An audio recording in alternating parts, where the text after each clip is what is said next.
Selamat pagi, Ibu, Bapak, dan saudara-saudara yang dikasihi dan mengasihi Tuhan Yesus Kristus. Pagi ini kita berjumpa lagi dalam sapaan dan renungan pagi GKI Salatiga hari ini, Sabtu 11 Oktober 2025, bersama saya, Beni Kailola. Sebelum kita merenungkan firman Tuhan, marilah kita berdoa terlebih dahulu.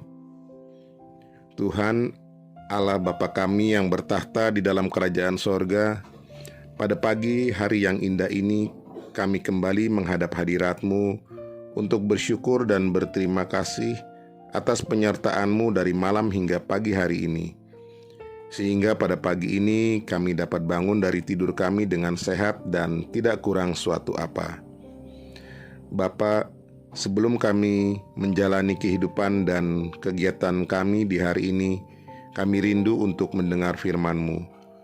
Bukalah hati dan pikiran kami, agar kami mampu memahami firman-Mu serta kehendak-Mu bagi kami. Dalam nama Tuhan Yesus kami naikkan rasa syukur dan doa kami. Amin. Tema renungan pagi ini adalah kehangatan dalam keluarga adalah keharusan. Adapun firman Tuhan pada pagi ini diambil dari kitab Efesus pasal 5 ayat 21 yang berbunyi demikian. Tunduklah seorang kepada yang lain di dalam takut akan Kristus. Ada sebuah kisah tentang seorang ibu rumah tangga dengan suami dan 3 orang anaknya. Ibu ini adalah seorang yang sangat cekatan dan mampu melakukan berbagai pekerjaan dalam rumah tangga. Ditambah lagi, ia adalah tipe wanita perfeksionis dalam segala hal. Semua yang dilihatnya dan dikerjakannya harus sempurna. Salah satunya dalam hal kebersihan dan kerapian dalam rumah. Misalnya, tidak boleh ada sedikit pun kotoran atau noda di perabotan rumahnya, dan tidak boleh menaruh barang di sembarang tempat selain di tempat yang telah disediakan. Untuk sebagian orang, hal kebersihan dan kerapian memang sering kali diabaikan, termasuk suami dan 3 anaknya. Suatu saat, karpet di ruang keluarga mereka terkena kotoran lumpur karena ulah salah satu anaknya yang baru pulang bermain bola. Ketika sang ibu melihat kotoran tersebut, ia menjadi marah besar, bahkan kemarahannya berlangsung sampai berhari-hari lamanya. Pada suatu kesempatan, ibu ini mendatangi seorang psikolog yang setidaknya dapat diharapkan sedikit membantu menenangkan emosinya. Singkat cerita, psikolog itu mendengarkan cerita wanita ini dengan seksama. Sambil tersenyum, psikolog itu berkata, "Saya minta Anda tutup mata dan bayangkan apa yang akan saya katakan." Wanita itu kemudian menutup kedua matanya. Ia mendengarkan setiap perintah dari sang psikolog. Kata psikolog itu, "Bayangkan rumah Anda yang rapi dan karpet yang bersih tak bernoda sedikit pun, tanpa jejak sepatu.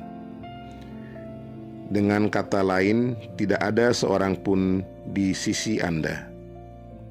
Tak ada suami, tak ada anak-anak, tak terdengar gurau canda dan tawa ceria mereka. Bagaimana perasaan Anda? Sekarang, lihat kembali karpet itu. Anda melihat jejak sepatu dan kotoran di sana. Artinya, suami dan anak-anak Anda ada di rumah. Orang-orang yang Anda cintai ada bersama Anda dan kehadiran mereka menghangatkan hati Anda." Beberapa saat, wanita tersebut merenungkan semua yang telah diperintahkan kepadanya. Kemudian sang psikolog pun kembali memberi perintah. "Dan sekarang, bukalah mata Anda. Bagaimana? Apakah karpet kotor masih menjadi masalah buat Anda?" Wanita itu tersenyum dan menggelengkan kepalanya. Kemudian berkata, "Aku tahu maksud Anda. Jika kita melihat dari sudut yang tepat, maka hal yang tampak negatif dapat dilihat secara positif." Sebuah kesalahan sederhana ataupun sepele dapat mengakibatkan keharmonisan dan kehangatan kita dengan orang-orang di sekitar kita menjadi pudar. Terkadang sudut pandang kita yang kita anggap sudah benar justru membuat kita tidak dapat menikmati indahnya kehidupan yang Tuhan anugerahkan. Cobalah rangkai ulang sudut pandang kita yang tadinya negatif menjadi positif.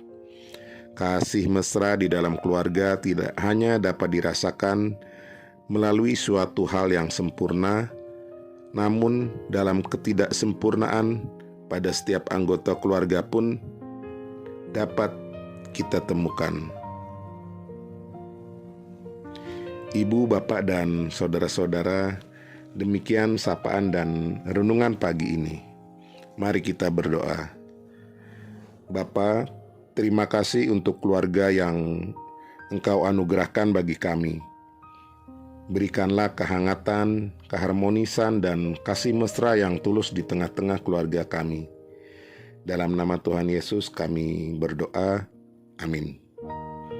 Selamat pagi Ibu, Bapak, dan saudara-saudara yang dikasihi dan mengasihi Tuhan Yesus Kristus. Selamat menjalani kehidupan sepanjang hari ini dengan selalu menghadirkan kasih, sukacita di tengah-tengah keluarga kita. Tuhan Yesus memberkati.